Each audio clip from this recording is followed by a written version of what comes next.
Hello, welcome to this video.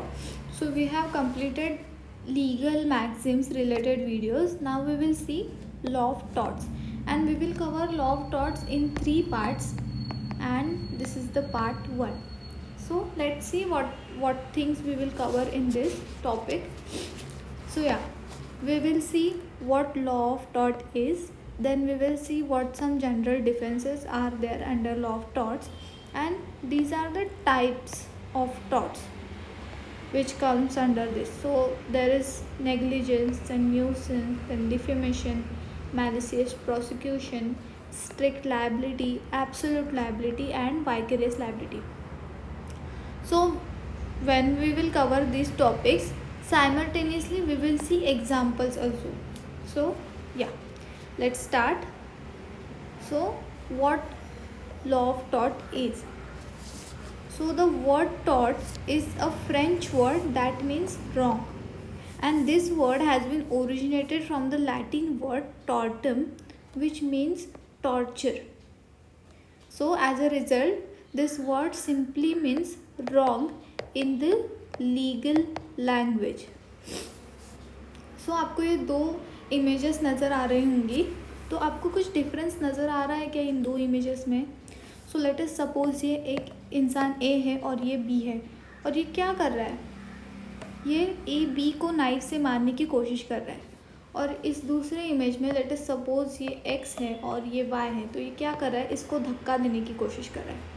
तो आपको क्या लगता है, कोर्ट इन दोनों को भी एक तरह की सज़ा देगा क्या? कि चलो इसने इसे मार दिया इसलिए इसको 5 ईयर की जेल होगी, और इसने इसको धक्का दिया इसलिए इसको भी 5 ईयर की जेल होगी? तो ऐसा नहीं होगा। तो ये जो ए बी को मारने की कोशिश कर रहा है, so that will go under criminal wrong या फिर क्रिमिनल लॉ। और ये जो एक्स वाई को धक्का दे रहा है, so that will go under tort, because this is a civil wrong. तो हर गलती मतलब हर गलत चीज़ या फिर हर रॉन्ग टॉर्ट नहीं होता। टॉर्ट वही रॉन्ग होता है जिसका नेचर सिविल होता है। मतलब यहाँ भी तो गलत चीज़ ही हो रही है ना, पर ये इसे हम टॉर्ट कहेंगे क्या? तो इसे हम टॉर्ट नहीं कहेंगे। पर यहाँ जो गलत चीज़ हो रही वो सिविल नेचर की है, तो इसी वजह से इसे हम टॉर्ट कहेंगे। तो आप कंफ्यूज हो रहे होंगे कि मतलब सिविल और क्रिमिनल के बीच में हम कैसे पता चलेगा क्या डिफरेंस है? तो लेट्स सी कि सिविल और क्रिमिनल के बीच क्या डिफरेंस है। So civil wrong and criminal wrong. So जो सिविल लॉ केसेस है वो किससे डील करती है? तो वो डील करती है इंडिविजुअल से, to which harm cost can be repaired by monetary compensation. तो यहाँ क्या होता है कि जो हार्म कॉज्ड होता है तो वो हम मॉनेटरी कंपेंसेशन देके रिपेयर कर सकते हैं। मॉनेटरी कंपेंसेशन देके रिपेयर कर सकते हैं। और यहाँ पे जो रॉन्ग होता है वो इंडिविजुअल से रिलेटेड होता है और सोसाइटी को एज सच कुछ इन्फ्लुएंस नहीं करता। पर यहाँ पे जो हार्म होता है वो मॉनेटरी डैमेजेस देके हम रिपेयर नहीं कर सकते। तो इसमें क्या करना पड़ता है?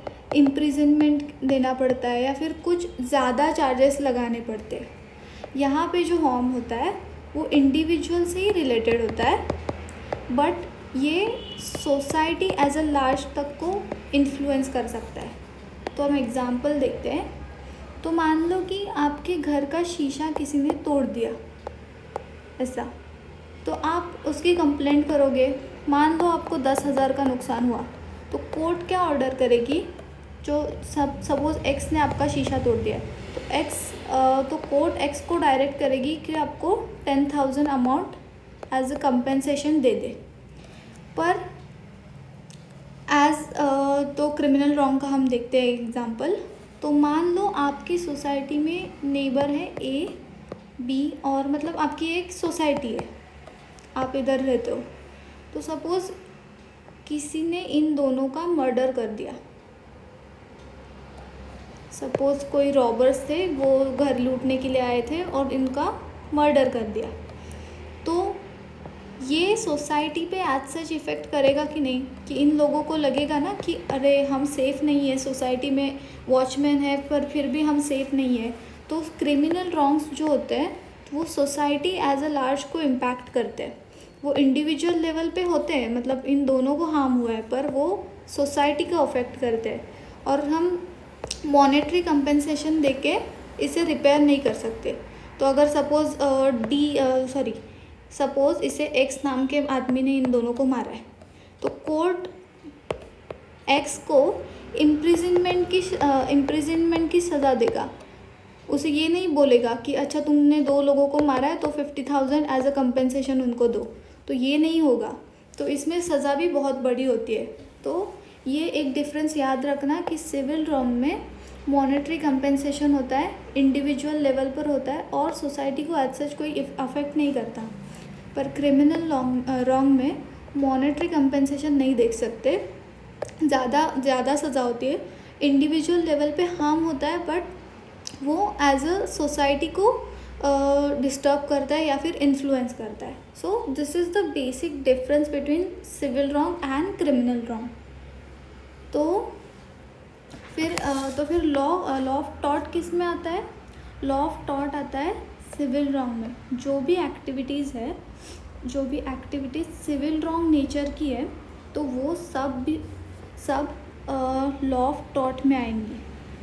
A person is liable for the wrongful act whether done accidentally or intentionally। तो समझो आपका शीशा गलती से फूट गया, फिर भी उसको पैसे देने ही पड़ेंगे, वो एक्सीडेंटली हो या इंटेंशनली हो। जो रॉन्गफुल एक्ट है वो पर्सन उसके लिए लायबल होता है। द इंजर्ड और aggrieved party is compensated by the payment for the damages. तो मैंने पहले भी बताया कि जो जितने डैमेजेस हुए हैं वो कंपेंसेट करने पड़ते हैं पेमेंट से, जो एग्रीव पार्टी है उसको। द डैमेजेस में include compensation for loss of property, medical expenses, mental और physical capability, pain and suffering and punitive damages to punish the wrong doer. तो ये डैमेजेस में क्या क्या इंक्लूड हो सकता है कि लॉस ऑफ प्रॉपर्टी हो, मेडिकल एक्सपेंसेस भी देने पड़ सकते हैं, तो ये सब इंक्लूड होता है उसमें। Most of the claims arises under civil suits except contractual claims are governed by law of tort. The intention of law of tort is to provide relief for wrongful acts of the others through monetary compensation. तो intention क्या है law of tort का? कि justice provide करना wrongful acts जो हुए हैं by providing monetary compensation. तो ये हमेशा ध्यान में रखना, monetary compensation. Law of tort की जब बात करोगे तो मॉनेटरी कंपनसेशन हर जगह हर वक्त आएगा। सो क्या क्या पढ़ा हमने इस वीडियो में कि लॉ ऑफ टॉर्ट क्या है? जो सिविल रॉन्ग नेचर का जो रॉन्ग होता है, तो that comes under law of tort. Okay, so we have seen what the law of tort is. So in the next video we will see general defenses. So till then, stay tuned. Happy study.